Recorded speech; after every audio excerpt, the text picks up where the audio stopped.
How we doing, everybody? This is Rusty here at FCP Euro. Today we're going to be working on the Audi S5 and doing a battery replacement.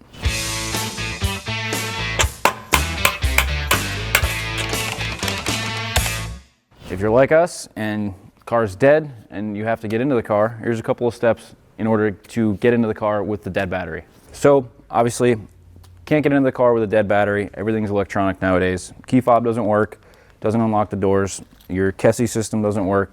So we have to go old school. You have to disassemble the key by pressing both buttons on either side at the same time, squeezing the key and pulling the physical mechanical key out. And you'll notice a key lock in the door here. Unlock it manually, taking the key out. You can't open the door with the key in there, so be sure to take that out so you don't scratch the handle. Getting that open. Now we can get into the hood to jump start the car to get into the trunk. And then on the passenger side of the car, there is a positive post as well as the negative post. Open this, connecting your positive first and then the negative. Then this will allow you to use the trunk button and or the key to get into the trunk. And again, this is for demonstration purposes only. If your vehicle was locked when the battery had died, just to gain access to the trunk of the vehicle, you do have to go through these steps. So today we're going to be going ahead and replacing the factory battery with this Odyssey Performance, slightly larger capacity, about 5 amp hour larger capacity battery. Same size, shape, and format, so it should sit in the trunk position for the battery quite well. So the service interval for a battery is generally about 6 years, give or take a few. And this vehicle's battery is the original to the 2018 model year, which putting it at about a 7-year-old battery. So we've gotten the life out of the factory battery. Now it's time to go ahead and replace it with something else. A couple of signs of the battery starting to get weak would be a slow crank on startup, especially on colder days. And while you're driving the vehicle, you may have things you're experiencing like the radio shutting off. The vehicle may still run and start, but as the battery starts to become weak, the vehicle will cut down certain features, mostly the comfort features, if you will. So now that we've got the parts that we need to do the job, let's go over some of the tools you'll need to get into it. For starters, just some hand tools. I like a 10mm wrench of a generic size. I have a 13mm in 3/8 drive, as well as an 8-inch extension for the 3/8 wrench. Then we have a 1/4-inch ratchet along with a 4-inch extension and a 10mm socket. And then I also have a pocket screwdriver and or a pick could be used to disengage some of the connectors if you have difficulty doing so. Here we have a scan tool, which you'll need towards the end once you get the battery replaced. We will have to go in and recode and readapt the new battery so that the vehicle does continue to charge the battery after doing so. So now that you know what we need to do the DIY, let's go ahead and jump into it. So now that we're in the trunk, we're going to gain access to the battery by first removing some of the carpeting back here as well as the spare tire. Go ahead and lift up the cover. We will have to get into the spare, so you're going to go ahead and just pull up on either side of this and just get this entirely out of your way. Next step, take your spare out just by hand, removing the center lock there. Picking up your spare. There is a little hand knurled fitting on the subwoofer on this car. There we go, set that off to the side. After you get the hand tight screw there is a connector on the subwoofer here. Just pull back the red tab, careful not to damage it. And pushing in the clip in the middle there, set that harness off to the side. Then there will be 2 10mm screws for the subwoofer to gain access. So go ahead and remove these 2 10mm. They're very, very lightly installed. Now we can go ahead and remove the assembly, giving yourself access to the battery hold down. Now is a good time to start disassembling the battery terminals, starting with the negative post here, just enough to get it loose, and set that off to the side. We'll go ahead and take the drain out. Set that off to the side back here. And then you have the cover on the positive battery terminal, which these things can be quite finicky if yours is still installed. There's a clip in the back as well as some tabs in the front. Once you get the tabs that are pushed into the battery cover, it just slides out to the side, making sure you don't break that tab or any of the posts under here. It does take some fidgeting with if it has never been removed before. So now we'll go ahead and take the battery hold down as well as the spare tire assembly here. This is all 13 millimeter surrounding the battery for the spare tire carrier. And be very careful not to touch this to the positive post, but again, that's why we take the battery terminal off first, so it doesn't have any ground. But this is metal, you don't want to spark off any of the battery terminals. You saw that I used the 10 millimeter wrench for the negative terminal, but I do prefer the socket because of the position on the positive here. Go ahead and loosen that up, give that a wiggle. If yours has never been removed, this may be a little bit tight. Make sure you loosen this as far as it'll go without going off the end. Sometimes you may even need to put a screwdriver in between these two to twist and open those up to get that to come off a little bit easier.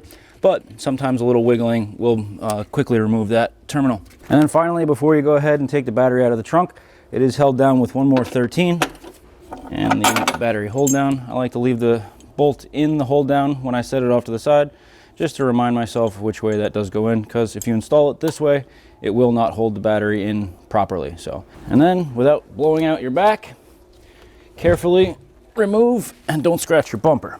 Before you go install the battery, now might be a good time to clean out any debris in the bottom of the trunk. As you can see, we do have a lot of leaves and things like that down here, so we're going to go ahead and take a vacuum through and clean that up.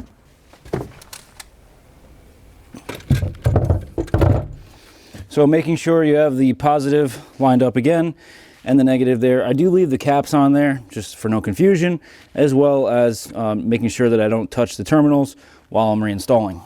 Make sure the battery is going to be sitting inside the groove where it is held down the best, pushing it towards the front of the car. Then you can line up the hold down as well. If the hold down doesn't line up, you're probably not in the right orientation back there. But just putting the hold down in place here, and I can see I'm not in the right spot. So you shouldn't have to force this hold down at all. It should sit pretty good. If that feels like it's binding or cross-threading, shift the battery until you're in the right dimple. And then go ahead and tighten that up. Battery hold down that we just installed is about 18 Newton meters. I'm going to snug it up with a ratchet. Starting with the positive post. Here's when you may need your screwdriver for fitting the battery on the post a little bit. Just opening it up slightly and putting some downward force to get that battery terminal to sit flush. Shouldn't ever hammer on that. You could crack the plastic housing, but just using a screwdriver to open that up should get you the results you need. Snug these up. Using your better judgment, you don't want to stretch the bolt. The torque spec on these is 6 Newton meters. But again, with battery terminals, it's better to be safe than sorry. Go ahead and take the cap off the negative. It may arc, but it's okay. And we have lights. So similar here, making sure you are firmly seated. And again, when tightening this battery terminal, make sure that the connector here is perpendicular to the battery case so that you can easily reinstall it. The clip goes towards the front of the battery here, and then pushing in that gray connector. Once you have the battery terminal secured, let's go ahead and readapt the battery with the scan tool before getting anything reassembled here. All right, after you installed your battery, you will need to program the battery to the vehicle's gateway module. This will allow the vehicle to charge the battery proficiently, and if you do not do this, the new battery that you just installed may not charge properly, and you may have a prematurely worn battery a lot sooner than you would normally. So again, it is imperative that you program the battery, whether you do it yourself or you take it to a service facility to have it done. All right, so get into that diagnosis, select control unit. We're gonna go over to the gateway, go into adaptation, then we're gonna do the battery adaptation. This is going to pull up the data that was stored in the vehicle's battery, and in this case it was the original battery. And we just need to change a couple of digits in the serial number for the computer to recognize that we've actually installed a new battery. So technically, since we're putting in an Odyssey and that's not a recognized battery manufacturer by the gateway control module, it's looking for a factory battery. We're going to leave these two middle components. So we're just going to go ahead and change one of these digits in here. So we're going to just change the 992YG to 993YG just to give it, oh,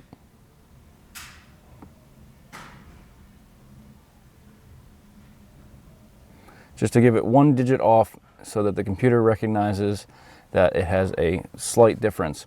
And again, we put an 80 amp hour battery in here. The vehicle is looking for a 75 amp hour battery. That small difference is very negligible, and if anything, it's going to be better. The vehicle is looking for a smaller battery, so in this case, we'll be okay. We did get a successful reading. Now everything should be all right. Once you're done with the scan tool, we do want to mention that the automatic window feature, where you should be able to do one touch the windows, doesn't work. So if you had your windows down during the battery replacement or any time that you've had the battery terminals off the car, you're going to need to reset your automatic windows. From the bottom, you're going to go all the way to the top, then all the way down, and then all the way back up. And once you get to the very top, release, and then hold for about 3 to 5 seconds, and your automatic windows should then work. All the way up, all the way down, all the way up again, release, hold for 1, 2, 3, 4, 5, and now your auto windows work. Down and up. Now you'll need to do this for any of the windows that were down. The two back windows were up during our battery removal, so those ones kept the auto feature, but the two front ones we had down. And we may also need to do the basic settings on the sunroof, which is a similar feature where you go close, open, and then hold it closed for 3 to 5 seconds, and it should go through its functions. So once you've adapted the battery, now come back and reassemble everything in the trunk.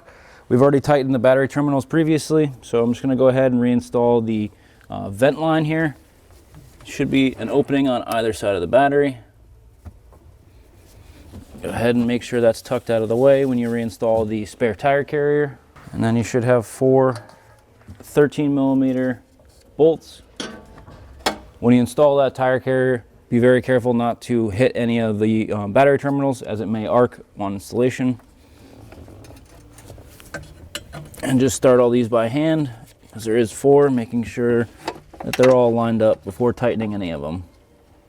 Those 4 bolts that hold the spare tire carrier down are 18 Newton meters.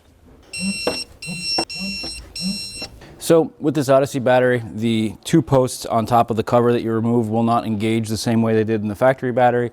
However, it will still slide into the positive battery terminals plastic housing. So just make sure you guide in the channel back here, and it should still do a fine job of covering up the battery post. Once you feel it engage in the channel, you can just slide it back over. And again, it won't line up in the 2 posts in the battery, but it will make sure that you have the battery positive covered for installation of the spare tire. And now we're going to get into the reinstallation of the subwoofer. But first, I do want to point out how fragile these 2 posts are. You can see that those are studs that come out of the body. So if you are using an impact gun of anything, or have a little bit of a He-Man grip, be very, very mindful when installing the hardware for these. They will break away, and you will have to go to a body shop to have a new stud installed, or potentially hold a nut underneath from here. But either way, it would make a simple battery install turn into a little bit of a nightmare.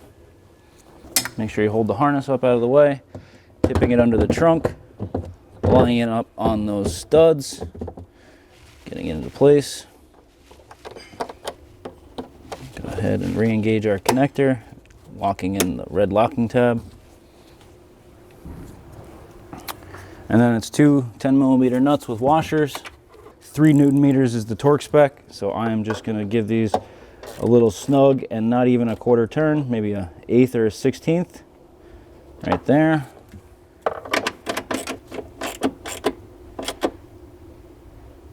that's just it. Once you've resecured the 2 front screws on the subwoofer, there is just the hand tight little knurled handle here. And again, be careful, the plastic piece in here, or sorry, the metal insert in here is just installed into plastic, and then we have another stud sticking out. So just slightly hand tight, but you don't want your subwoofer rattling, obviously. But there's no need to over tighten this. Careful not to drop spare on the bumper. Tipping it a little bit under the trunk and drop it down. Center it up so that you can install the hand tight nut here. Give it a little shimmy. Make sure it's nice and tight. I'm going to go ahead and put the cover in. So the cover does have dowels in the back that have to go into channels, so be careful not to break these 2 dowels here. If you just kind of put it down in the body of the car and slide it into its channels, it will find its home and everything should drop down into place. We've successfully replaced the battery on our B9 Audi S5, and I hope you guys enjoyed today's video. If so, please hit that like button, subscribe for more videos like this one and many more. And if you have any questions, comments, or concerns, feel free to drop them in the comment section below. Thank you guys so much for watching, and we'll catch you on the next one.